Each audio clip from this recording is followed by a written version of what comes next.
ഉൽപ്പത്തി അധ്യായം 27. ഇസഹാക്കിന് പ്രായമായതോടെ കണ്ണുകൾക്ക് കാഴ്ച മങ്ങി. അദ്ദേഹം തൻ്റെ മൂത്ത മകൻ ഏസാവിനെ വിളിച്ച് അവനോട് പറഞ്ഞു, എൻ്റെ മകനെ. അവൻ വിളി കേട്ടു, ഇതാ ഞാൻ. അദ്ദേഹം പറഞ്ഞു, എനിക്ക് വയസ്സായി, എൻ്റെ മരണദിവസം എനിക്കറിഞ്ഞുകൂടാ.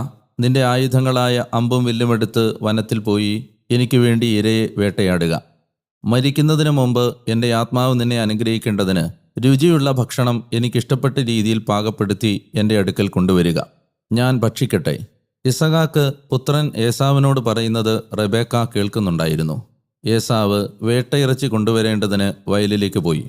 റെബേക്ക തൻ്റെ പുത്രൻ യാക്കോബിനോട് ഇപ്രകാരം പറഞ്ഞു, നിന്റെ പിതാവ് നിന്റെ സഹോദരൻ ഏസാവിനോട് ഇങ്ങനെ പറയുന്നത് ഇപ്പോൾ ഞാൻ കേട്ടു.